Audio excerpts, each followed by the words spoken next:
Muy buenos días. Very good morning. Declaro abierta la sesión número The 9,977 del Consejo de meeting of the Seguridad. Security Council is called to order.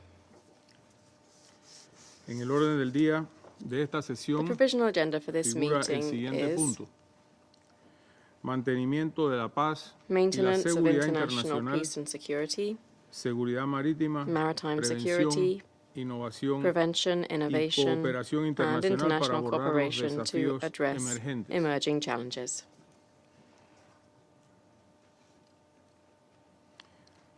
Queda aprobado el orden del día. The agenda is adopted. Cada miembro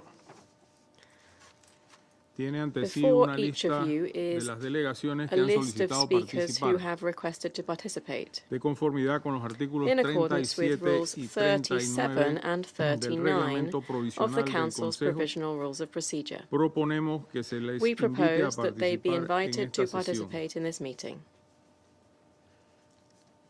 Como no hay objeciones, There being no objection, Queda it is so aprobado. decided. el Consejo de Seguridad comenzará The ahora Security el Council will examen now begin del punto its número 2 consideration del of orden del item día. 2 of the agenda. Quisiera señalar a la atención I wish to de draw los the miembros attention del of Consejo Council el members documento to document S-2025-483, que contiene S/2025-483, una carta de a fecha letter 23 de dated julio de 23 July 2025, 2025 dirigida al secretario from general the por el permanent representante representative of permanente de Panama to the Panamá ante las United Naciones Nations, Unidas, addressed to the Secretary por la cual General, se transmite una nota transmitting a conceptual concept sobre el tema paper objeto de on the discusión. item under consideration.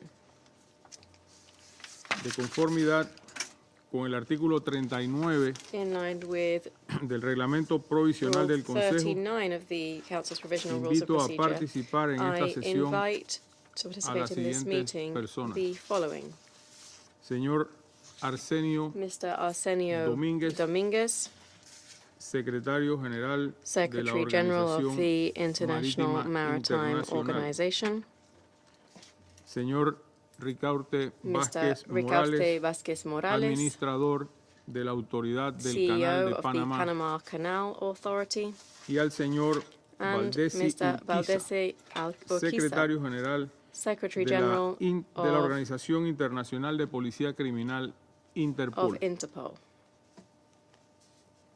Queda así acordado. It is so decided. Daré ahora la palabra al señor I will now give the Arsenio floor to Domínguez, Mr. Arsenio Dominguez, distinguido panameño, a distinguished Panamanian secretario and general Secretary de la General Organización of the Marítima International Internacional. Maritime Organization.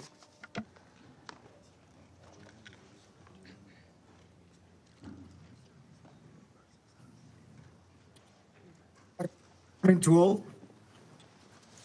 His Excellency, the President of the Republic of Panama, Excellencies, distinguished representatives, ladies and gentlemen, thank you for this kind invitation and for the opportunity to address you on this important issue related to maritime security. It's one of the great enablers of the global economy. Despite geopolitical, shipping has proven remarkably resilient, moving over 12.3 billion tons of goods in 2024, with a workforce of just 1.9 million seafarers, keeping global trade afloat. Yet, resilience cannot breed complacency. The safety and security of the maritime sector is fundamental to economic stability, sustainable maritime development, and to livelihoods. Threats to shipping are ever present. 2024 alone, nearly 150 incidents of piracy and armed robbery were reported, with the highest numbers of reported incidents Singapore, the India, and West Africa. These attacks jeopardize vessels and cargo and the lives of seafarers and the integrity of global trade. Security threats go beyond piracy. Unlawful attacks on the area violate international freedom of navigation. The shipping industry continues to face growing challenges such as trafficking and fraudulent activity, which threaten to undermine the established flag state and port. Every journey remains safe and secure. I am grateful to the support of the United Nations Security in the seriousness of this matter. For the call for an immediate cessation on international shipping and require continued monitoring of the situation. These resolutions, the UN Security Council recommends of seafarers and maritime security and its essential maintenance for the stability of global supply chains and sustainable economic development. Our response must be rooted in prevention, constant vigilance, innovation, and continuously strengthening regional and international cooperation. The International Maritime Organization has developed binding mandatory requirements, including the 2004 2005 revised protocols for the suppression of unlawful acts at sea or SUA treaties, and requirements to address cybersecurity threats within mandatory safety management systems. Over more than 2 decades, IMO's capacity development projects have been instrumental in building regional capacity to address maritime security threats on established information sharing and cooperative arrangements. Successful frameworks includes the Regional Cooperation Agreement on Combating Piracy and Armed Robbery Against Ships in Asia, the Djibouti Code of Conduct and its Jeddah Amendments, Indian Ocean, Gulf of Aden, and the Yaoundé Code of Conduct, Maritime Security Agreement amongst countries in West and Central Africa. The recent IMO Maritime Security Resolution, adopted in June this year,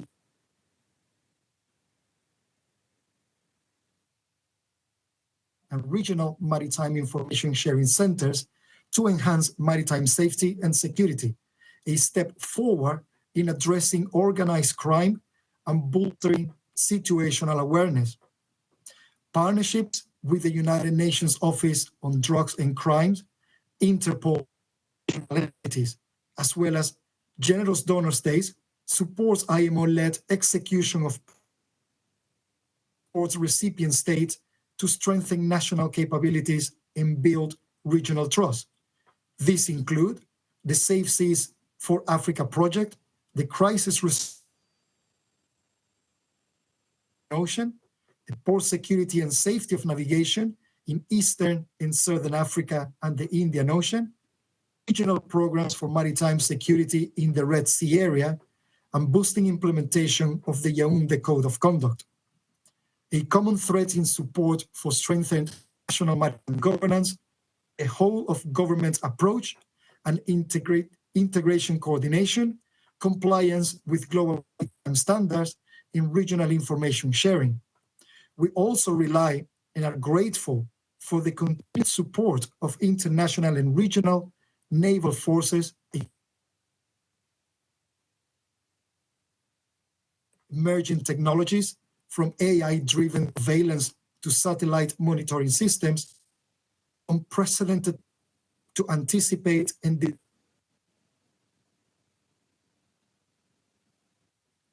digitalization of shipping,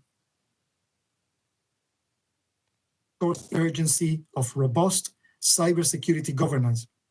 While addressing maritime security, we must not lose sight of our responsibility to protect the ocean.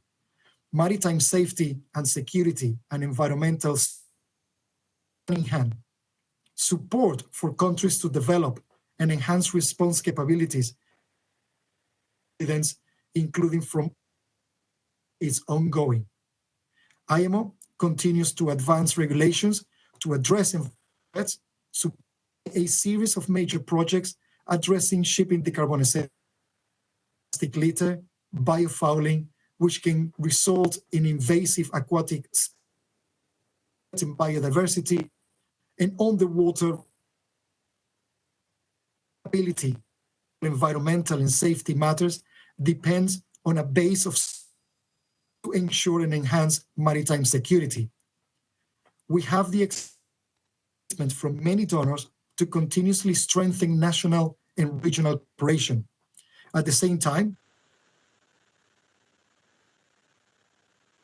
obligations to implement the established international and environmental protection of shipping. When geopolitical tensions disrupt shipping lives, as we have recently in the Red Sea area 24, the only way forward is constructive dialogue. Maritime security is not just technical, it is deeply human.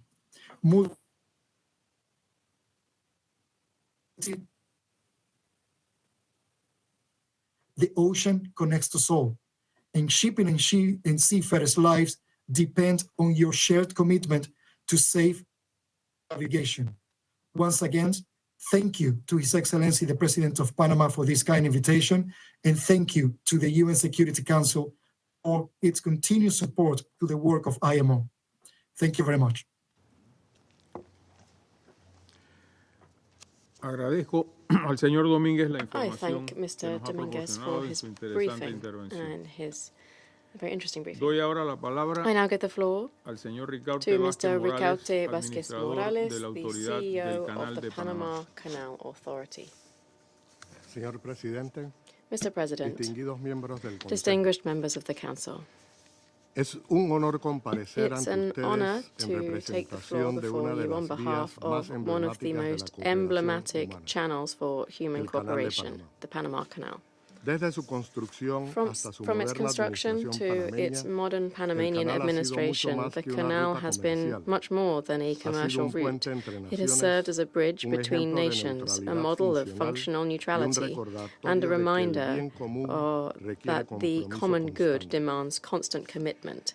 It is important to recognize the leadership of the Republic of Panama under the presidency of His Excellency, José Raúl Mulino, whose unwavering determination to fostering international cooperation is reflected in his stewardship of this organization. This achievement highlights the dedications of all involved. Through recent agreements and reforms, Panama has demonstrated its commitment to strengthening the rule of law and the well-being and prosperity for all Panamanians. Quiero compartir I tres wish to miradas share desde nuestra three experiencia que perspectives from our consideramos experience that resuenan we frente a believe los resonate desafíos globales with que hoy the enfrentamos. current global challenges that we're facing. Primero, la fuerza de la Firstly, neutralidad basada the en strength principios. of principles-based El Canal de neutrality. Panamá The está Panama regido por un Canal is tratado governed by an internacional que international garantiza el treaty acceso which igualitario safeguards a todas las equal naciones, access to en all paz o nations en in guerra. times of peace or war. Esta promesa, This promise, incorporada en which is nuestra incorporated in Constitución, our ha constitution, permitido que un país has pequeño enabled a aporte small estabilidad country al to comercio contribute global, stability to global protegiendo esta trade, infraestructura shielding de this las tensiones infrastructure from geopolíticas que tantas geopolitical veces tensions paralizan el that progreso. also too often stymie El progress. Canal cuenta con una The directiva canal de 9 is miembros overseen by a designados board of cuidadosamente directors con periodos comprising 9 escalonados members que who are trascienden carefully ciclos appointed electorales. with staggered terms Asegura la transcending electoral continuidad cycles. y protege This ensures las decisiones continuity and operativas safeguards de the influencias operational políticas de corto decisions plazo. from short-term political influences. Adicionalmente, In addition, contamos con una we junta have asesora an compuesta por advisory board distinguidos consejeros comprising distinguished internacionales international con amplia advisors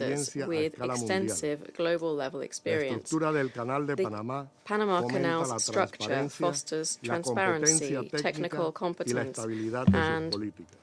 political stability. De este modo, se confirma que In el this Canal de way, Panamá se encuentra we al confirm, servicio de la this humanidad, confirms how the lo Panama cual ha Canal permitido is que un there to país serve pequeño humanity, which has aporte, enabled a como small reitero, country estabilidad to, al comercio global. as I've already said, contribute Segundo, stability to global el trade. poder transformador Secondly, de una gestión the responsable. transformative power of responsible En management. 25 años In bajo 25 administración years panameña, under Panamanian el canal ha administration, the duplicado su canal has capacidad, doubled its ampliado capacity, sus esclusas y expanded fortalecido its su locks, seguridad. and enhanced its Ha pasado de security. ser una vía It has estratégica evolved from a being a convertirse en un strategic modelo de eficiencia, path into transparencia a y model of compromiso efficiency, técnico. transparency, and Cada technical dólar commitment. generado se Every dollar reinvierte para generated is asegurar reinvested que to esta ensure arteria that this siga artery latiendo con continues to fuerza beat al servicio del strongly mundo for the y service todo for the excedente world, aporta and a any la inversión surpluses social are de Panamá. invested socially in Panama.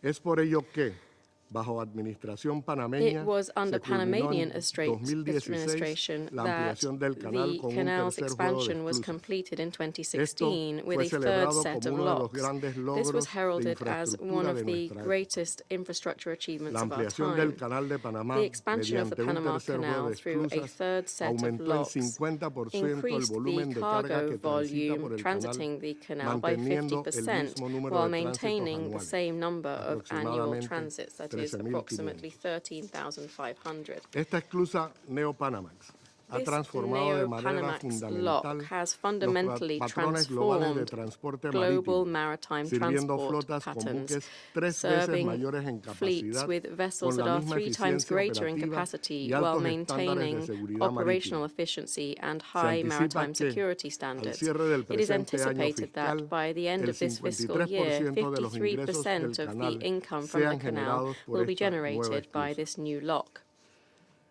Tercero, Third, la urgencia de the adaptarnos urgent al need to cambio adapt to climático. climate change.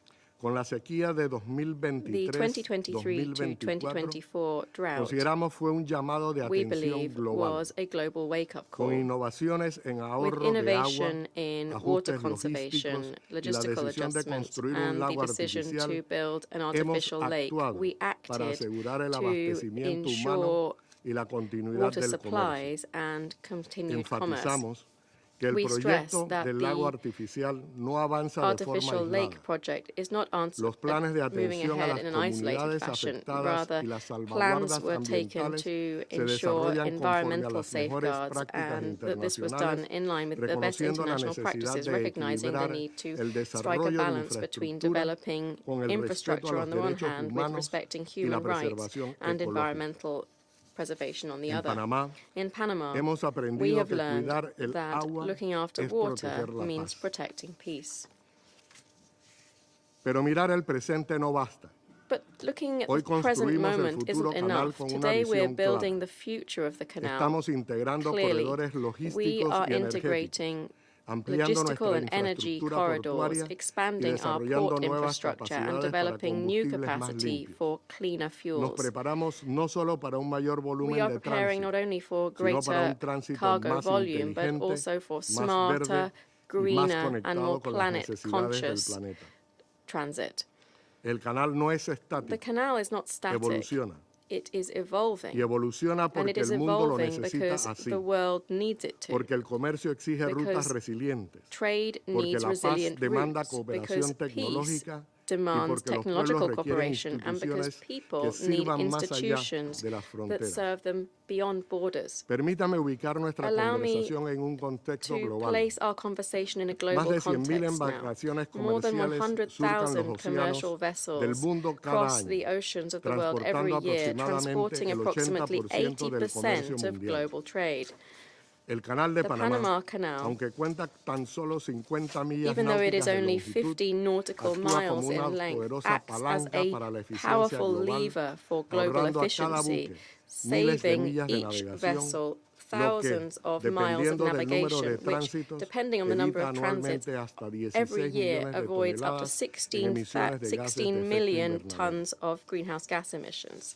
Hoy, el canal comparte tecnologías que fortalecen la canal resiliencia climática, Boasts crea technologies that mecanismos strengthen financieros que climate garantizan la resilience, it seguridad creates hídrica financial y el mechanisms and medio ensure ambiente, water and environmental al tiempo security, que while ejecuta at the same una time gobernanza implementing eficiente efficient para governance to aprovechar los harness acelerados the avances de la rapid inteligencia artificial progress in colabora artificial para intelligence fortalecer and la ciberseguridad collaborating to de nuestras strengthen rutas y cybersecurity on sistemas our logísticos. roads and our logistics systems. También impulsa It is compromisos also colectivos para la promoting collective descarbonización del commitments transporte to global decarbonize global y suscribe la transport meta de and is neutralidad de aligned with carbono para el año the carbon neutrality 2050 target for de la 2050 Organización of the Marítima International Internacional Maritime dentro de Organization. nuestras This operaciones. is indeed mainstreamed within our El Canal de operations. Panamá The es Panama prueba viva Canal de is que los living bienes proof públicos that globales global pueden ser public goods administrados can con be equidad, administered with responsabilidad y equity, visión. responsibility, Si and Panamá ha vision. podido cuidar de una vía por la cual If transita Panama una has been parte able importante to del comercio care mundial, for a waterway through entonces la which a comunidad considerable amount of internacional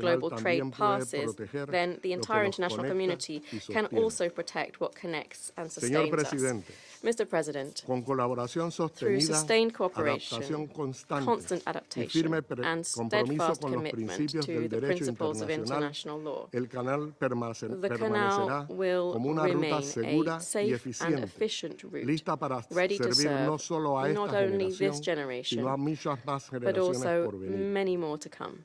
Confiamos en que, We trust trabajando that juntos, by working seremos together, capaces de we will mantener be able abiertos to no keep solo los open canales de not agua, only sino los waterways, canales del but also entendimiento, the la channels of paz y la understanding, solidaridad. peace, and Muchas solidarity. gracias. Thank you very much. Agradezco al administrador Vázquez Morales la I thank información Mr. valiosa Vázquez que ha Morales proporcionado for the a este valuable consejo. briefing that he provided to the Council. Doy ahora la palabra I al now give señor the floor Valdesi to Mr. Urquiza, Valdesi Urquiza, secretario general Secretary de la General Organización of Internacional de Policía the International Interpol. Organization of Police, Interpol. Senhor Presidente, senhoras e senhores Mr. embaixadores, President, excelências, ambassadors, excellencies, it's an honor to address the Security Council on behalf of Interpol and the global law enforcement community. I'd like to thank Panama as the Council's presidency for bringing us together and for advancing the Security Council's focus on maritime threats. For thousands of years, maritime routes have connected distant shores, forming the world's first truly global network. Today, and more than ever, that same network is exploited by criminals who threaten navigation, trade, communication, and with them, the global stability essential to the sustainable development. Interpol occupies a truly unique position in the global security architecture as the only international criminal police organization with the mandate to connect law enforcement agencies worldwide. Today, Mr. President, I want to share what we are seeing from the front lines and offer concrete steps we can take to confront maritime crime. Traditional maritime threats like piracy and armed robbery remain deeply rooted and in some regions are surging. This is particularly concerning in Southeast Asia, where we are seeing a sharp increase in such attacks, from the Gulf of Guinea and Singapore Straits to the Red Sea and Somali coast. These threats continue to endanger lives and disrupt critical maritime corridors, with far-reaching consequences for regional stability and global supply chains. We also continue to see the crime-terror nexus play out at sea, where groups are tapping into criminal supply chains, moving weapons, operatives, and illicit goods to finance their activities. These trends point to a broader shift. What were once isolated offenses have evolved into converging maritime threats, carried out through the same command structures, routes, and financial flows. Off the coast of West Africa, Interpol supported the tracking of a transnational network that repurposed the very same infrastructure to traffic drugs, move armed individuals, and smuggle endangered wildlife. In the Americas, we saw traffickers manipulate legitimate trade channels, mislabeling protected timber as ordinary wood, and concealing cocaine in the same shipments. This is polycriminality at sea, making criminals more resilient and enforcement more complex. At the same time, we are seeing new and less visible dangers. As ports go digital with automated vessel management, cargo tracking, and logistics, vulnerabilities are emerging faster than they can be secured. Ports are facing a wave of cyber intrusions targeting the power, communication, and logistics systems they rely on. Cyber criminals can weaponize artificial intelligence to attack with greater speed, scale, and precision. Many ports are appealing targets: minimal cybersecurity, maximal exposure. Mr. President, criminal networks are exploiting every gap between jurisdictions and every weakness in our cooperation.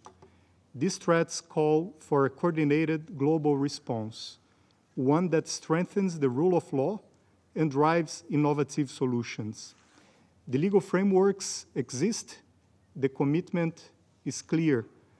What is needed is action that brings both to the front lines through multilateral cooperation.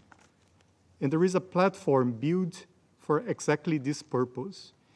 Interpol is where multilateral commitments become operational reality, helping member countries delivering concrete results against maritime crime threats. This is built upon three key pillars or imperatives I submit to you today. First, effective data-driven international cooperation. Law enforcement, customs, port security, and judicial authorities are most effective when they operate as a part of a cohesive information network. As a neutral organization, Interpol serves as a trusted global information hub, connecting law enforcement across 196 member countries. Through our secure communication systems and our 19 global databases, hosting over 100 million criminal records and accessed over 8 billion times a year, Interpol helps member countries harness emerging technologies to reinforce their national and regional security frameworks. Our global maritime security database captures real-time intelligence on incidents, vessels, and criminal networks, shared with us by states in line with Security Council Resolutions 2634 and 2608. This allows us to identify patterns early and prevent threats before they reach your shores. Just last week, a database search helped police in Panama identify the leader of a trafficking network moving cocaine by sea to Europe, hidden in commercial wine shipments. That is the power of timely, actionable data.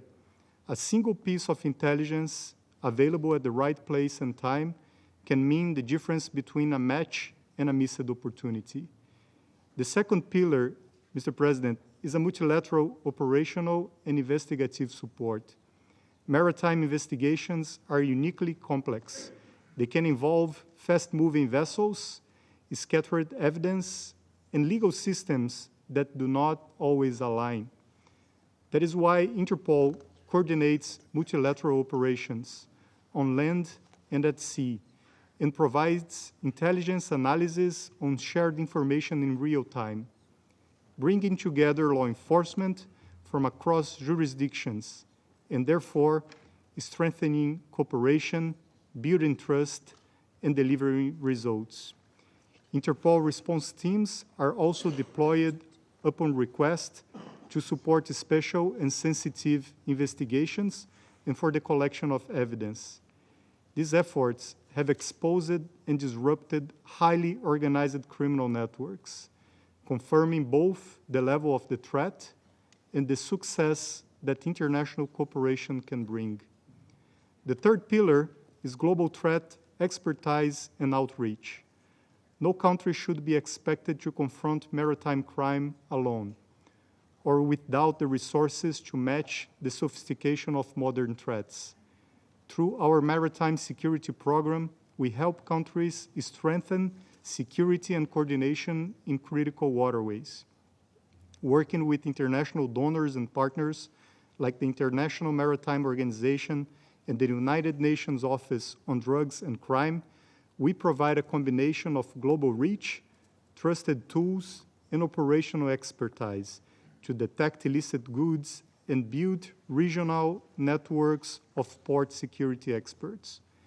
And as criminals adopt new technologies, we support law enforcement keep pace by providing the skills and tools to respond effectively and responsibly. This includes extending our secure communication network to coastal and small island states, connecting the front lines of maritime security to the global law enforcement network, and equipping them with the data and expertise to address both physical and cyber maritime threats. Mr. President, Excellencies, Interpol plays a crucial and essential role in the global security architecture. To truly have a lasting impact, we must strengthen security through development. Allow me to leave 3 key takeaways. First, Interpol has a presence in each member country. It is therefore serves as a bridge for law enforcement agencies by fostering cooperation through a multilateral, multi-stakeholder approach. Second, we invite member countries to see Interpol as a trusted partner of choice, including at your critical seaports, to identify and deter potential threats linked to individuals, cargoes, or vessels. And third, we invite the Security Council to support Interpol as an essential global partner in legal instruments like conventions, resolutions, or declarations. Mr. President, Interpol has the mandate and capabilities to support the Security Councils as well as our member countries on both preventing maritime security threats and investigating the criminal networks behind them.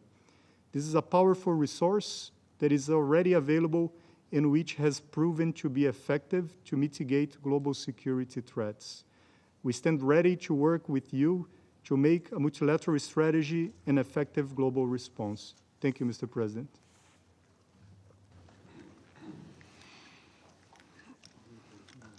Muchas gracias, señor Urquiza, I thank Mr. por la Urquiza interesante for información suministrada. that interesting Voy al briefing Consejo. provided to the Council this morning.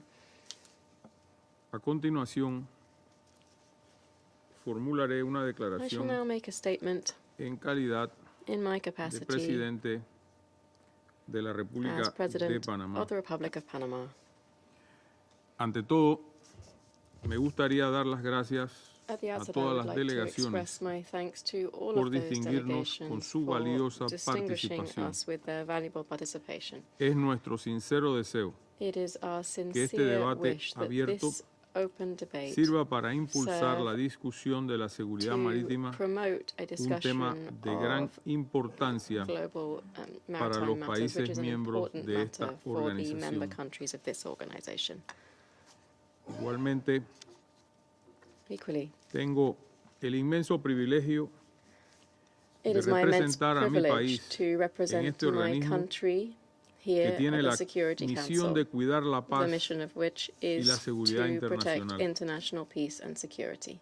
Es un honor intervenir como presidente It de is la an honor República de to Panamá en take the este foro, floor at this forum as donde President of the existen Republic of consensos Panama, sólidos where para defender there uno is de a los pilares robust de la estabilidad consensus to global, defend one of the la pillars seguridad of global marítima. stability, maritime security. Mi país ha tenido una posición geográficamente estratégica My country holds a históricamente geographically vinculada a los strategic océanos position historically y asume linked con to the seriedad oceans su and responsabilidad seriously en el takes up mantenimiento its de rutas seguras, responsibility in eficientes maintaining y safe, sostenibles. efficient and sustainable maritime routes.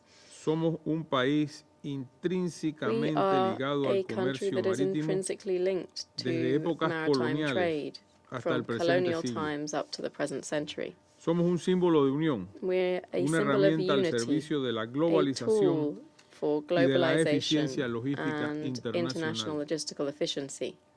Hoy Más del 80% del Today, comercio more than mundial en volumen 80% of global trade by transporta por vía volume is marítima. transported via Es un maritime indicador routes. enorme This y de is alcances an incalculables enormous, que immeasurable refleja nuestra indicator that interdependencia. reflects our Y como toda interdependence. interdependencia, And like every requiere reglas interdependence, claras, it calls for cooperación clear y rules, respeto. cooperation, and respect.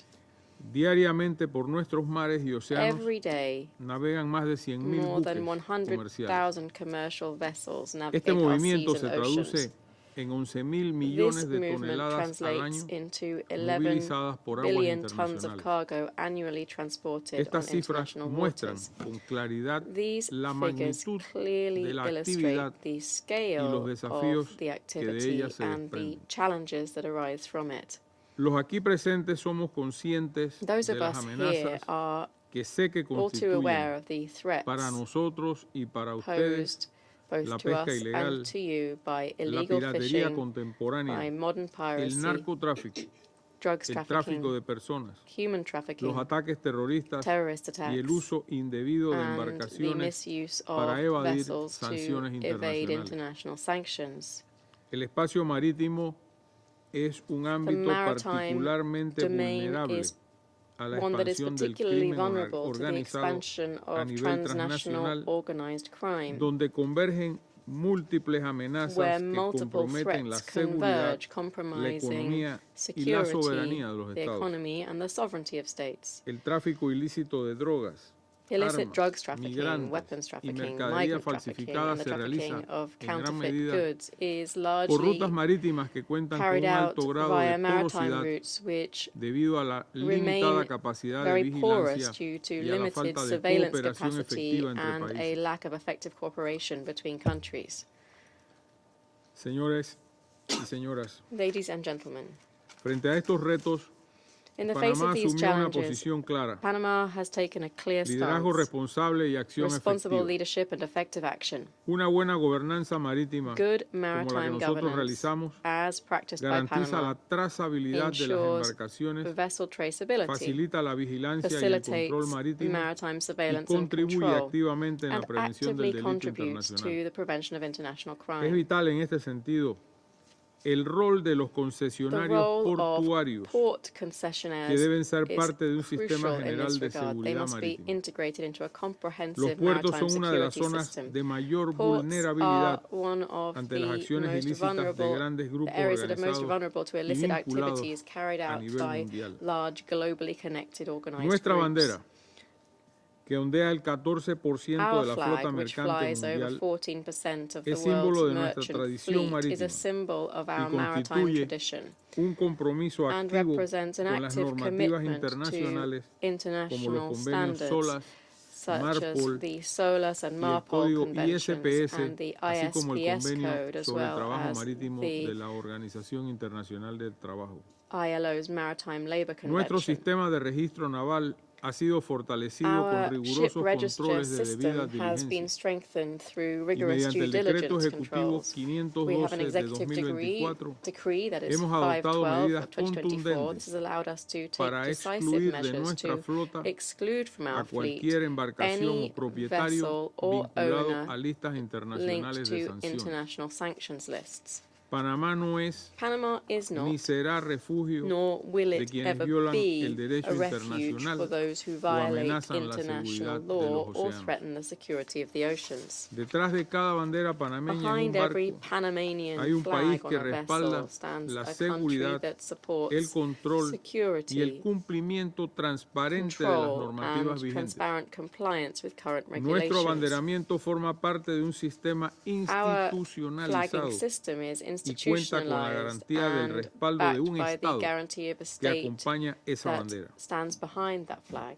El registro de naves de Panamá no es una franquicia. Panamanian ship registration is not a El régimen franchise. de naves panameño está The compuesto por Panamanian ship registry 8.810 comprises buques bajo nuestra bandera, 8,810 vessels under lo our que flag, representa el 14% representing de la flota 14% marítima of the mundial, global maritime equivalente a unos fleet, equivalent 241 to millones de some toneladas de registro bruto. 241 million gross registered Nuestro país tons. reafirma su firme compromiso Our country en la reaffirms lucha its contra la firm pesca ilegal, commitment to no declarada y combating no illegal, reglamentada, unreported and mediante sanciones unregulated efectivas y fishing through disuasivas, el effective and fortalecimiento institucional con un deterrent marco jurídico sanctions, robusto y institutional la strengthening inversión with a en robust legal mecanismos, framework and tecnologías investment y in equipos para mechanisms, reforzar la technologies and vigilancia, equipment la to trazabilidad bolster y el surveillance, control. traceability and Este control. esfuerzo, This effort, respaldado por la cooperación internacional y further supported by alineado international con los más cooperation altos and aligned estándares, with the highest busca standards, proteger la seeks biodiversidad to marina protect y marine garantizar el desarrollo biodiversity sostenible. and ensure sustainable development. Panamá ha incrementado sus capacidades Panama de supervisión has de la flota internacional y increased its nacional, ability to monitor both trabajando international en and cercanía national con sus fleets, socios working closely with its internacionales. international partners. Además,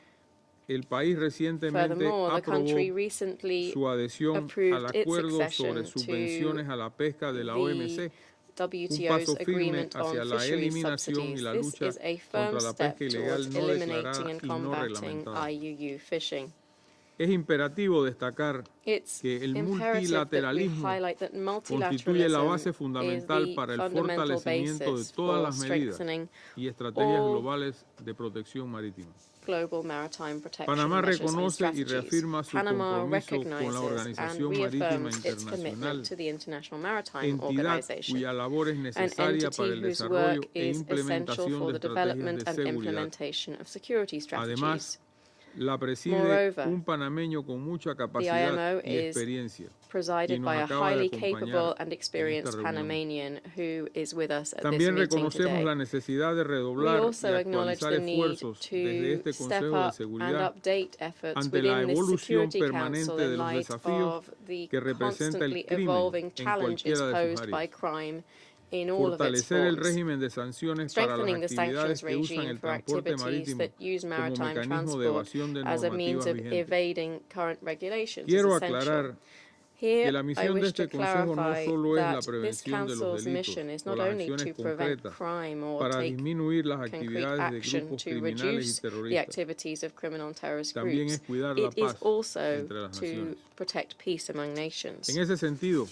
expreso una vez In más this context, once que again, es el derecho internacional I público reiterate that la garantía public de international la law ley is sobre the cualquier guarantee of asimetría económica o de legality poder above bélico que any pudiese economic existir. or military power asymmetry Es that may imperativo exist. para la paz y la verdadera seguridad internacional preservar la Preserving neutralidad the de estas neutrality rutas of these routes como is espacios imperative for esenciales peace para and el true comercio international mundial, security, la since they are cooperación essential internacional spaces y la for estabilidad international global. trade, cooperation, and global stability. Para finalizar, quiero To contarles conclude, I'd que like to nuestro share canal that our canal sirve a 180 serves rutas marítimas que 180 conectan con más maritime de routes connecting with more 1920 than puertos en 1,920 ports 170 in países. 170 countries. Nuestra Our neutralidad neutrality, vigente which is en un tratado enshrined in an internacional international al cual se han treaty to adherido más de which 40 more than estados, 40 states se have consolida acceded, como garantía stands de as libre a tránsito y guarantee of estabilidad. free transit and stability. El Canal de Panamá The constituye Panama el pilar Canal central is de la the central infraestructura pillar marítima of de our nuestro country's país, maritime que infrastructure, complementa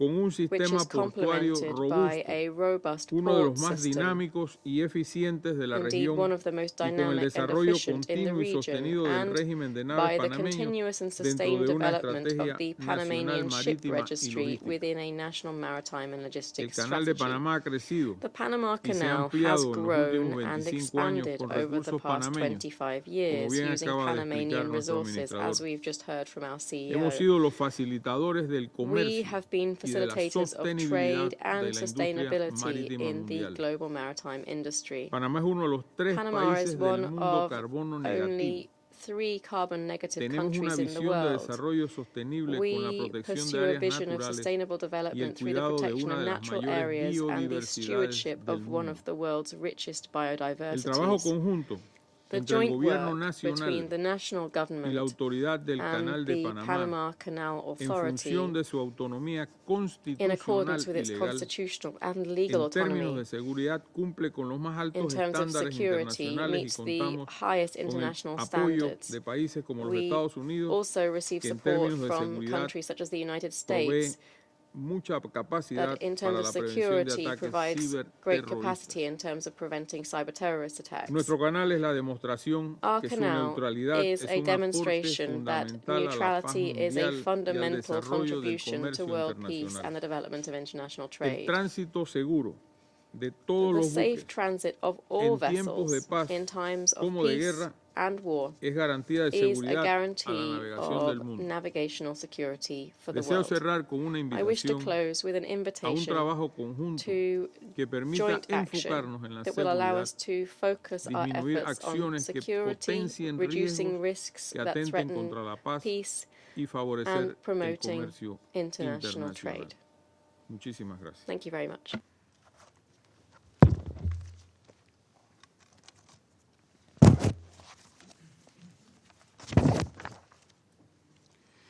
Ahora vuelvo a asumir I las now funciones de la resume my presidencia del function Consejo. as President of the Council. Daré la palabra a las I shall now give delegaciones the floor to que deseen those delegations participar. who wish to make a statement. Doy la palabra I now give the floor a la delegación to the representative de la República de of Corea. the Republic of Korea. Thank you, Mr. President. I appreciate Panama presence for convening this meeting on maritime security. And I thank IMO Secretary General Arsenio Dominguez, CEO of the Panama Canal Authority, Ricardo de Vasquez, and Interpol Secretary General Valdesi Urquiza for their insightful briefings. Today, a secure maritime domain is absolutely essential for ensuring global trade, communications, and supply chains. However, their imperative notwithstanding, maritime routes are constantly under various threats, from traditional ones, such as piracy and terrorism, to emerging ones, such as cyber attacks. Such a complicated maritime security landscape calls for the Council to actively engage with this evolving issue. Let me highlight 3 key points in this regard. First, the protection of civilian vessels must be ensured through the faithful implementation of international law and strengthened response capabilities. Despite the protection afforded under international law, threats against civilian shipping and safe navigation continue to occur, notably in the Red Sea and Singapore Strait. Furthermore, the unlawful launch of ballistic missiles by North Korea without prior notification or navigational warnings pose a grave risk to maritime safety, to say nothing of regional and global security. To address such immediate threats and safeguard critical sea lanes, it is vital to ensure all relevant obligations under international law, including UNCLOS, are met and develop a comprehensive response framework for maritime threats. As a means to facilitate comprehensive response in high-risk waters, like the Gulf of Aden, the Republic of Korea conducted joint exercises with the Navy, relevant authorities, and shipping companies to ensure all actors are fully prepared for their rapid responses when commercial vessels are under threats in the waters. We hope our experience can serve as a good practice for all relevant states in developing response framework in high-risk waters. Second, addressing transnational maritime crimes require strengthened maritime governance through international cooperation and information sharing. Transnational crimes such as piracy, drug trafficking, and human smuggling continue to affect all regions. In 2024, 116 cases of piracy and armed robbery at sea were reported globally. and around 80% of illicit drug trafficking occurs over maritime routes. Given their cross-border and interconnected nature, such crimes can be effectively addressed only through timely, transparent, and accessible information sharing among relevant actors. An important platform for supporting such information sharing is the Global Integrated Shipping Information System, GISIS, of the IMO, which provides key data to identify and respond to maritime threats. Yet such data can only be fully leveraged when it is presented in a manner that relevant authorities can instantly detect and respond to the risk. In this context, the Republic of Korea contributed $2.2 million to the GISIS enhancement project, which commenced last year. Its aim is to digitalize, analyze, and visualize relevant data so that users can easily understand its context and address the risk accordingly. We hope our contributions can support all member states in exploiting data to effectively address maritime risks. Third, as emerging technologies hold great potential to enhance maritime security, we should explore ways to harness these opportunities while also mitigating associated risks. Artificial intelligence and satellite-based surveillance technologies are being used to detect illicit transshipments, prevent maritime accidents, and monitor illegal fishing. For example, AI-based video analytic systems can identify abnormal vessels' approach patterns to flag potential transshipment activities. Moreover, the integration of a satellite autonomous identification system, AIS, data enables the tracking of dark ships. However, these technologies remain vulnerable to cyber attacks, and malicious actors often misuse them through autonomous platforms to evade sanctions or by spoofing AIS signals. As such, my delegation underscores the need for the international community to remain engaged in promoting the responsible use of emerging technologies and encourages the Security Councils to play a constructive role in this regard. In conclusion, Mr. President, maritime security is a shared responsibility critical to international security and sustainable development. As a peninsula nation, depending on 99% of its trade through maritime transport, and a responsible member of this Council, the Republic of Korea stands ready to actively contribute to these efforts. I thank you. Gracias, Thank you honorable representante de la to República the de Corea. distinguished representative of the Republic Damos of la Korea. palabra al representante And I'll give the floor de to the Argelia. representative of Algeria. Thank you, Mr. President.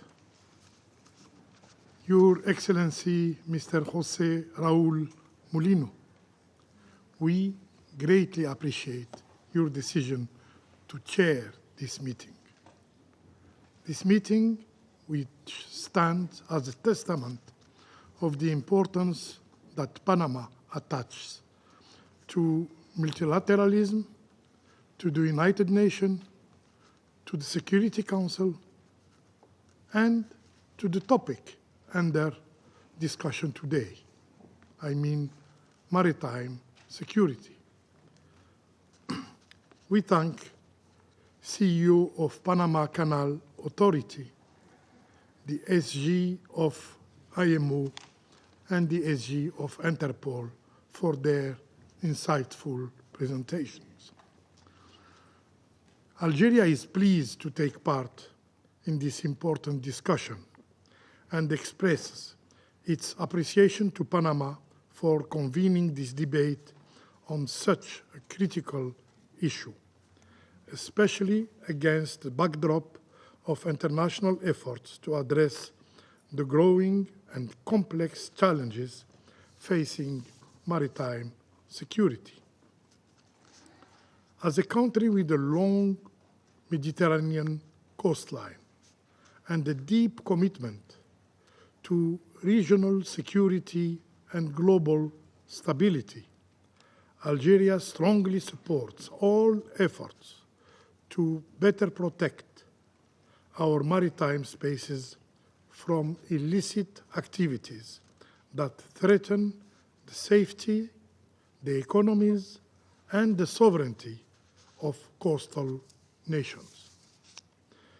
We believe that existing regional frameworks, such as the African Union 2050, called Africa's Integrated Maritime Strategy, offer a solid foundation for regional cooperation, but to be fully effective, this mechanism must be strengthened through more robust funding, enhancing capacity building, and closer cooperation among regional navies and coast guards. Greater coordination on the ground is key to tackling shared threats such as piracy, arms and drug trafficking, illegal fishing, and the smuggling of people.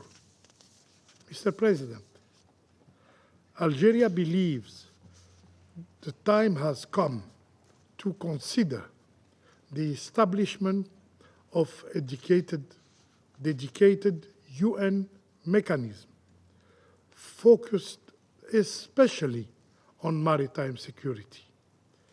Such a body could help coordinate rapid responses, facilitate the sharing of information, and improve cooperation among all relevant actors within international law. This should be done in close partnership with regional stakeholders. Improving maritime security also requires us to work better together. This includes joint naval exercises, harmonizing legal frameworks, and implementing shared surveillance tools. In this regard, my country sees special potential in new technologies, including satellite monitoring, artificial intelligence, and big data to improve early detection and support real-time responses to suspicious maritime activity. On the issue of piracy, we must remember that security at sea often begins on land. Addressing root causes like poverty, conflicts, and weak governance remains essential.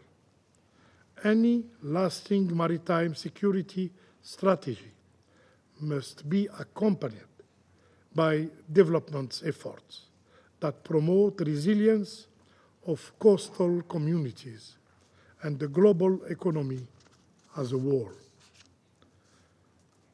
In closing, President,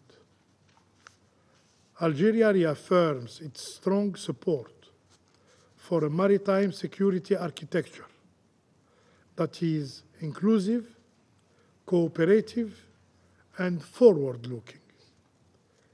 We stand ready to work with all member states to ensure our seas remain safe, our partnerships resilient, and grounded on the principle of solidarity, and our ocean heritage protected for generations to come.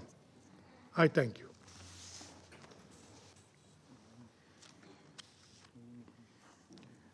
Muchas gracias, Thank you very much honorable to representante the de Argelia. distinguished representative of Algeria for that Damos la statement. palabra We now La give the floor representación de Guyana. to the representative of Guyana. Thank you, Mr. President. Your Excellency Jose Raul Molino, President of the Republic of Panama, Guyana welcomes your participation in today's meeting and commends Panama for organizing this important debate on maritime security. I also thank Secretary General Dominguez of the International Maritime Organization, Chief Executive Officer of the Panama Canal Authority, Mr. Vasquez, and Secretary General of the International Criminal Police, Mr. Urquiza, for their valuable contributions. Having discussed this subject a few months ago under the Greek presidency, Guyana believes that today's meeting is complementary and represents not only the growing importance of global maritime security, but also the need for the Security Council to be fully seized of the various aspects of the issue and how we can collectively address them. We acknowledge the vital role of the Panama Canal in making global trade more efficient and note the ongoing efforts to improve its sustainability. Mr. President, I will make 3 points. First, the briefings this morning have outlined in clear terms the global challenges facing the maritime sector today, from piracy and the trafficking of goods, people, drugs, and arms by sea, to illegal, unreported, and unregulated fishing. Maritime crimes are increasing at an alarming rate and demand a multilateral response. Guyana supports this approach and views cooperation and mutual exchange as essential for realizing more creative, strong, and comprehensive solutions to common challenges. In this regard, we see robust international cooperation as critical for reducing emerging threats in the maritime domain and for the global community to stay ahead of the criminal networks that threaten global maritime security. To be effective, we need to develop and improve mechanisms that promote knowledge sharing, information exchange, and technology transfer for mutual benefit. It is also vital that we work together in leveraging the use of new and existing technologies to enhance surveillance, communication, and response capabilities. Secondly, the Security Council needs to play a stronger role in supporting efforts to safeguard the security of our oceans. Notwithstanding the important work being carried out by technical agencies and other bodies, there is need for a broader discussion and a more comprehensive approach to assessing and addressing maritime threats with a transnational dimension.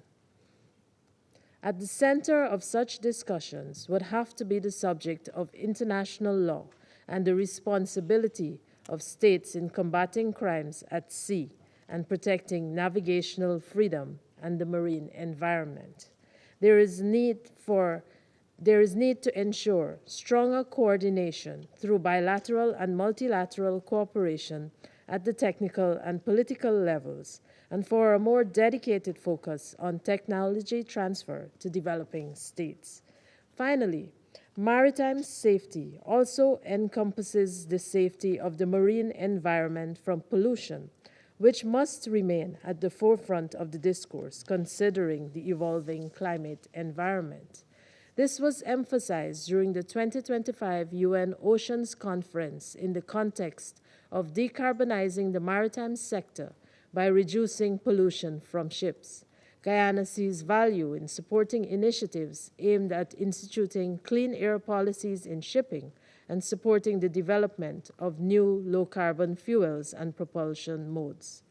These should be developed in line with the IMO's steps towards establishing a legally binding framework to reduce greenhouse gas emissions from ships globally, which would benefit both the climate and the marine environment. Enhancing climate mitigation and resilience measures through better emissions tracking and climate adaptive infrastructure must also be leveraged to safeguard against the potential of climate change being a risk multiplier to global maritime insecurity. In closing, Mr. President, Guyana stands ready to continue working with fellow Council members and other relevant stakeholders in advancing the discussion and promoting initiatives that protect our shared maritime space for future generations. I thank you.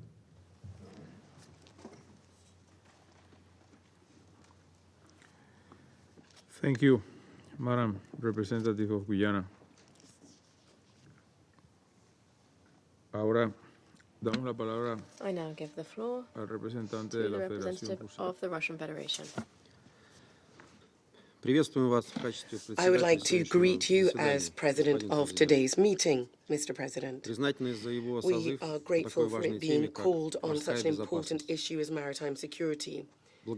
We would like to thank today's briefers for providing their information. The challenges and threats at sea are becoming increasingly diverse in nature, some of them including piracy and the linkage between criminals and international terrorism indeed do fall under the remit of the Security Council.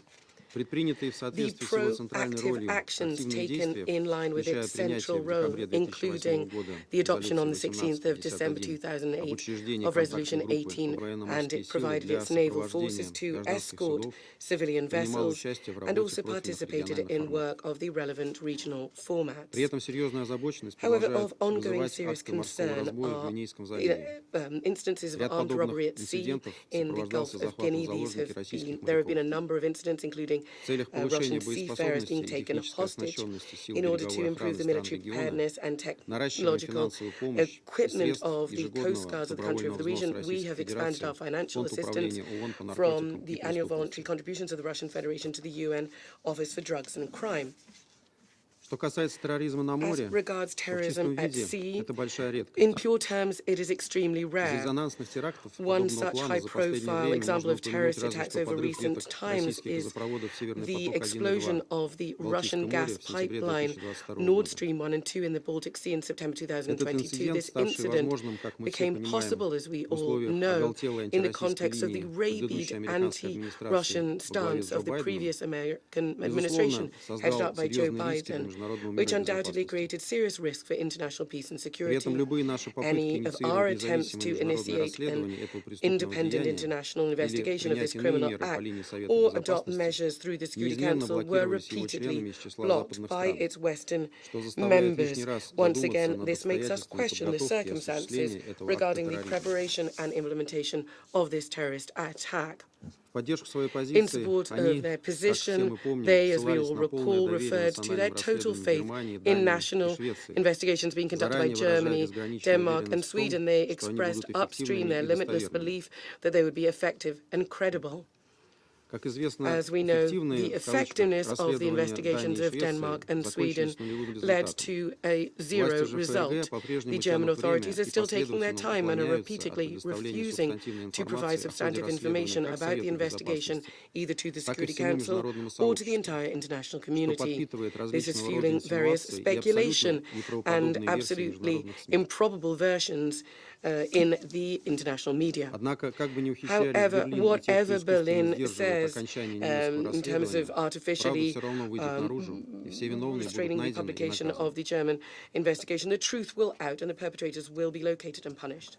Mr. President, moving to the issue of maritime security, we'd like to underscore that such matters do not come under the remit of the Security Council either. Such matters must be dealt with by the relevant international structures, in particular developing unified approaches to combat organized crime as a whole, including its maritime component, is the purview of the General Assembly and the ECOSOC subsidiary organs, in particular the Commission on Crime Prevention and Criminal Justice. Currently developed, there has been a good database with all the decisions of these organs on various aspects of countering transnational crime, and that has been set up. Also, a whole system of specialized organizations has been set up and is running smoothly. This includes Interpol, and the Secretariat, the Secretary is here today. The role of these organizations is to increase the effectiveness of international cooperation to respond to such threats. It's hard to overestimate the significance terms of bilateral cooperation and mutual legal assistance on criminal cases. Without this, it's not possible to tackle transnational crime seriously. It's very important for such a mechanism to function on a clear and predictable basis without politicization and double standards. As we are well aware, today there is a serious problem with this. The requests from relevant Russian authorities in most Western countries are not complied with, even in circumstances when this is clearly stipulated in the provisions of the relevant international treaties or the Security Council resolutions. This is done purely for political reasons. As a result, it is the transnational criminals who win. They enjoy complete impunity. In today's concept note, mention is made of climate change. We'd like to underscore that monitoring this and developing response measures and adaptation measures also does not come under the remit of the Security Council. Specialized mechanisms have been set up and are running based on the relevant international legal instruments, primarily the UNFCCC of 1992. We deem attempts to use the environment as an excuse for strengthening security measures as unacceptable. We have to note that the topic of climate change is increasingly being taken hostage to different kinds of political speculation and speculative ideas that are neither backed up in theory nor practice. In contrast, the damage caused to maritime trade, freedom of navigation, and the sustainable global supply chain by unilateral coercive measures imposed by the West is very real indeed. This instrument is used by them to violate international law, to support their own domination, and to carry out unfair competition through non-economic means. Having stable and predictable maritime logistics is important for all countries, and for small island states and coastal developing states. This, in fact, is a matter of their very existence. Unfortunately, we're increasingly observing actions designed to create artificial barriers and threats in these relations. Unilateral rather coercive measures are a priori unlawful, and using them contravenes international law. This fact does not prevent states who use UCMs to refer to attempts to circumvent these, and I reiterate these absolutely illegal measures, to pin a label that a vessel belongs to a so-called shadow fleet. I'd like to underscore that this term has no legal backup. It is not transparent and is not international. In other words, it's nothing but arbitrariness, once again, from Western countries. They hide behind this to use any means to cling on to their domination in the world. In practice, such actions purely serve to complicate logistics and increase the cost of goods for consumers. All of this ultimately means that developing countries suffer the most. Mr. President, when we consider the issue of maritime security, we cannot fail to mention the actions of individual states to whip up tensions in regions often located thousands of nautical miles from their own borders. They are presented as naval operations to support freedom of navigation.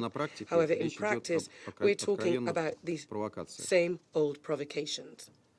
Of particular danger is the cases of the infringement and encroachment by Western states of fundamental maritime freedoms, including freedom of maritime navigation and the rights to peaceful and transit passage. At the meeting of the Greek presidency in the Security Council in May, we recounted the egregious actions of the Estonian patrol vessel trying to take by force the tanker that was navigating in international waters. There were 2 attempts to seize the vessel from a helicopter, and then a naval motorboat of the Estonian Navy actually tried to ram the tanker. This comes under the same topic I mentioned today, that is not international legal in nature whatsoever, namely the so-called excuse to combat the shadow fleet. UNCLOS of 1982 contains an exhaustive list of situations where stopping a vessel is authorized that's flying under another flag, authorized for inspection. This list, neither that list nor the convention will have any mention of this so-called shadow fleet. The inviolability of maritime freedom and also the principle of the sole jurisdiction of a flag state regarding the vessel in international waters is key for stable and predictable functioning of the international maritime trade system. In this regard, the actions of Estonia and its European support group have created a dangerous precedent. If other states follow this example, then the global supply chain will be broken and maritime trade will cease. Using naval forces and resources of NATO countries for such illegal actions is a direct path to military escalation and will create new risks for maritime security. In conclusion, Mr. President, I'd like to touch on what was mentioned in the concept note, namely the initiative to set up an international body for maritime security. In our opinion, such efforts undertaken at the national level and also through the relevant regional and universal organizations are fully effective and sufficient. We would urge everyone to focus on improving. Thank you, Mr. President. I warmly welcome Your Excellency, Jose Raul Mulino, President of the Republic of Panama, to the Council, and commend Panama's leadership in convening this important high-level open debate. We extend our appreciation to Mr. Dominguez, Secretary General of the International Marine Organization, Mr. Vasquez, Chief Executive Officer of the Panama Canal Authority, and Mr. Oquiza, the Secretary General of Interpol, for their comprehensive and important briefings. Sierra Leone values this timely discussion, which reinforces our shared responsibility to safeguard the oceans as vital conduits for global peace, economic stability, and environmental sustainability. The interlinkages between these objectives reflect the spirit of multilateralism and international law as underscored in the Pact for the Future. We acknowledge with particular appreciation the administration by Panama of the Panama Canal, one of the most important and strategic waterways in the world. For decades, this neutral and secure passage has facilitated the peaceful and uninterrupted transit of vessels of all nations, connecting Atlantic and Pacific Oceans and sustaining global trade. It is the model of how international maritime infrastructure can be managed responsibly for the global common good, balancing commercial, environmental, and security considerations. With over 80% of global trade by volume and the vast majority of international data traffic depending on undersea cables, maritime supply chains remain the backbone of the global economy. Yet they face intensifying threats ranging from piracy, armed robbery, and terrorism to illicit trafficking, illegal, unreported, and unregulated fishing, environmental degradation, climate change, and emerging risks from drones, cyber attacks, shadow fleets, and the misuse of artificial intelligence.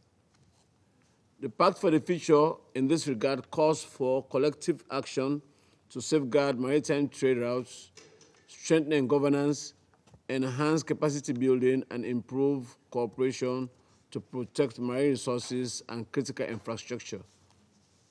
Mr. President, in light of the foregoing, allow me to highlight 3 key points. First, complex and evolving maritime threats jeopardize both the safety of sea routes and the socio-economic development of coastal and landlocked states alike. In West Africa, for example, shifts in global shipping routes due to hostilities in the Red Sea and Black Sea have increased activity along the Gulf of Guinea, heightening the risks of smuggling, terrorism, and piracy. An attack on ports in this corridor would have cascading consequences for trade, revenue, and food security in the region, impacting not only coastal nations such as Senegal, Cote d'Ivoire, and Nigeria, but also landlocked countries like the Central African Republic that depend on these ports. Second, maritime security requires harmonized and mutually enforcing global, regional, and national responses. The United Nations Convention on the Law of the Sea, relevant Security Council, General Assembly resolutions, and regional institutions such as the Djibouti Code of Conduct, the Yaoundé Architecture, the Lomé Charter, and the African Union's 2050 Integrated Maritime Strategy provide an essential framework. The implementation must be supported by sustainable financing, capacity building, and inclusive participation. We commend the IMO's leadership and note with appreciation the contributions of cooperative mechanisms such as the African Maritime Law Enforcement Partnership, Combined Task Force 151, and EU now for Somalia, which have significantly reduced piracy incidents in the Horn of Africa and West Indian Oceans. Addressing IUU fishing, estimated to cost over $2 billion annually, remains critical. Such practices erode livelihoods, undermine biodiversity, and weaken governance. Initiatives in Ghana, Liberia, Mauritania, Senegal, and Sierra Leone, supported by FAO and civil society, show the value of strengthening transshipment controls and community-based enforcement. Third, climate change, pollution, and environmental degradation acts as risk multipliers for maritime security, disrupting operations and fueling competition over resources. Leveraging innovative and safe technologies such as the automatic identification system, AIS, satellite monitoring, drones, and IoT-enabled systems can enhance maritime domain awareness, surveillance, operational readiness, and environmental protection. The Panama Canal's integration of such systems offers a valuable example for resilience and cybersecurity in port and canal management. In particular, AIS satellite networks, unmanned surface vehicles, and advanced sensor systems improve real-time vessel tracking, situational awareness, and threat detection, whether for illegal fishing, oil spills, or other maritime hazards. In closing, Mr. President, Sierra Leone calls for a strengthened global governance framework for maritime security, rooted in UNCLOS, aligned with the Pact for the Future and advancing sustainable development, climate resilience, and the fight against transnational crime. This should include open and transparent information sharing between states, multilateral and regional organizations, and the private sector, as well as the responsible and equitable use of technology under clear regulations and oversight. The challenges are shared, and so must be our solutions. Let us work together to ensure that the world's oceans remain secure, sustainable, and open for the benefit of all humankind. I thank you.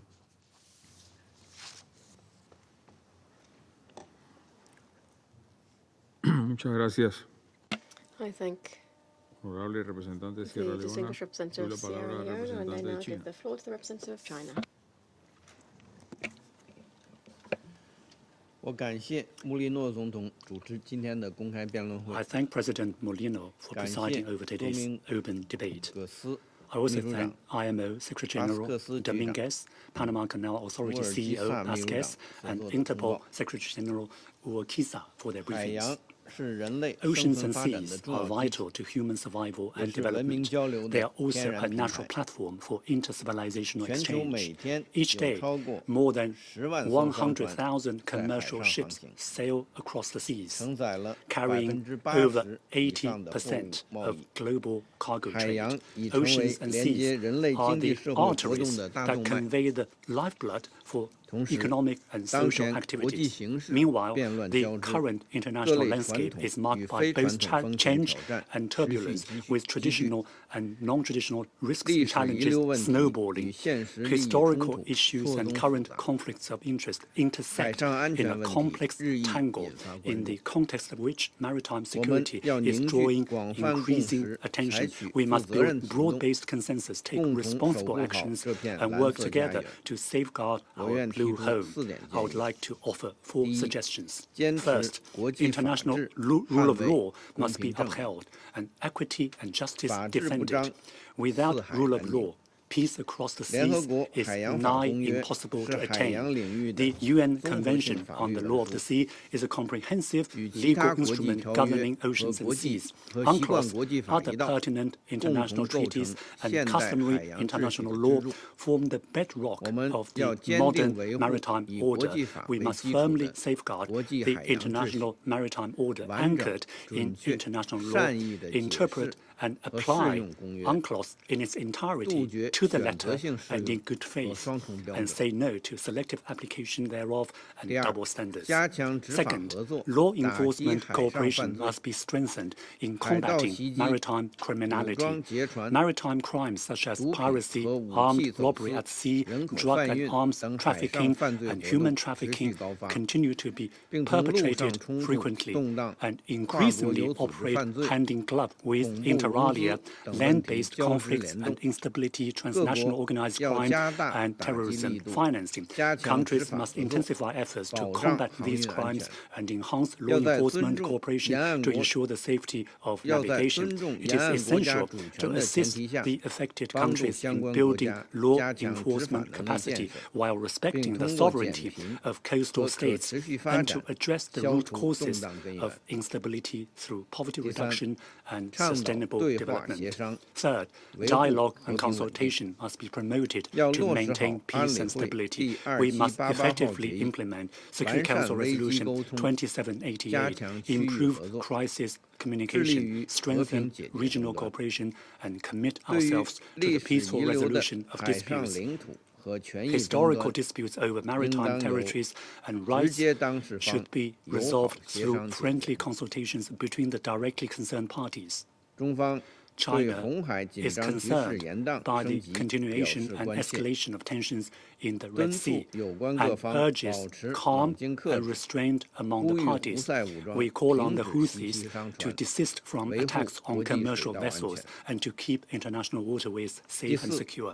Fourth, global governance must be improved to address emerging challenges. We must uphold true multilateralism and support the UN's active role in jointly tackling such challenges as those concerning marine environmental protection, climate change, and rising sea levels. We should embrace the principles of openness, inclusiveness, and win-win cooperation to develop maritime infrastructure, promote the sustainable development and utilization of marine resources, and contribute to achieving the SDGs. It is also important to explore the use of cutting-edge technologies such as artificial intelligence, big data, and satellite remote sensing to enhance our ability to detect and respond to maritime security risks. President, international waterways are a vital lifeline for global trade. We take note of Mr. Vasquez's presentation we heard earlier and the pronouncement that you made about the neutrality of the Panama Canal. I'd like to emphasize that Panama has consistently and effectively managed the canal, making significant contributions to global shipping and trade. China has always respected the permanent neutrality of the canal and firmly supports Panama in safeguarding its sovereignty over the canal to ensure its openness and smooth operation. President, the blue planet humanity inhabits is not divided into standalone islands by the oceans and seas, but rather connected by them into a community with a shared future. As a major developing maritime country, China actively fulfills its obligations under UNCLOS and constructively participates in the global ocean governance process. China was among the first to sign and is actively advancing the ratification of the BBNJ agreement. We continue to provide maritime public goods to the international community, including hydrographic surveys, maritime navigation, weather forecasts, satellite communications, security, and medical support. To date, we have dispatched 47 escort task forces to the Gulf of Aden and the waters of Somalia. We actively resolve maritime differences through dialogue and negotiation and work with regional countries to maintain maritime peace and stability. China remains committed to working tirelessly with the rest of the international community to build a maritime community with a shared future. I thank you, President. Muchas gracias, señor representante de China. Cedo la palabra China, and I now give the floor to al representante the de representative of Slovenia. Thank you very much, Mr. President, Your Excellency. First, I want to welcome you in the chamber today. having you chairing this open debate testifies of the importance that Panama attaches to the maritime security. I also want to thank Mr. Dominguez of IMO, Mr. Vasquez Morales of Panama Canal Authority, as well as Mr. Urquiza from Interpol for their informative briefings. Mr. President, Slovenia thanks the Presidency for organizing today's important debate with distinguished briefers from IMO, Panama Canal Authority, and Interpol. We welcome the fact that maritime security features prominently on this year's agenda of the Security Council. The oceans connect us all, environmentally, economically, and in terms of our collective security. Their protection and safe use are our shared responsibility. As a maritime nation, Slovenia is keenly aware of the importance of secure and stable sea lanes. Our own port of Koper, situated on the Adriatic coast, serves as a vital gateway between Central and Eastern Europe and the Mediterranean, facilitating the movement of goods and supporting regional economic resilience. In today's interconnected world, geopolitical tensions on land often echo at sea. Whether through threats to freedom of navigation, criminal activity, piracy, or the disruption of maritime supply chains, these challenges demand our close and coordinated attention. I would like to make the following 3 points in this regard. First, as with all matters of international peace and security, we must be guided by international law. In this regard, the United Nations Convention on the Law of the Sea, UNCLOS, provides the primary legal framework for maritime governance. States are not only bound by these provisions, but are also explicitly obliged to act in good faith to uphold these principles. That includes taking all necessary preventive measures and ensuring accountability where violations occur. The Security Council has a role in underscoring these obligations and supporting efforts to ensure compliance. Second, maritime security must go hand in hand with ocean protection and sustainable development. In the words of Mr. Morales, the CEO of Panama Canal Authority, looking after water means protecting peace. We support expanding marine protected areas, tackling illegal fishing and marine pollution, and fostering a sustainable blue economy that enables inclusive growth for coastal and island nations. Advancing these goals requires strengthened international cooperation, harmonized legal frameworks, and meaningful empowerment of local communities. All essential steps to ensure that ocean health and human prosperity advance together. Third, looking ahead, we must not only secure the seas, but also address the challenges posed by organized crime. The infiltration of legitimate business structures remain a core enabler of organized crime. In light of these developments, we agree with the Secretary General of Interpol. It is imperative that we adopt a forward-looking, intelligence-led, and technologically driven approach to counter the growing threat posed by serious and organized crime. Cross-sectoral cooperation, regulatory innovation, and the strategic use of harmonized digital tools will be central to safeguarding our security and economic resilience. So, Mr. President, let us work together to ensure that seas remain a space of opportunity, not vulnerability. Slovenia remains committed to doing its part. Thank you. Thank you very much. Now I give the floor to the representative of France. Merci, Monsieur le Président. Thank you, Mr. President. Je voudrais remercier la République du Panama d'avoir organisé cette réunion sur la sécurité maritime et saluer votre présence parmi nous, Monsieur le Président.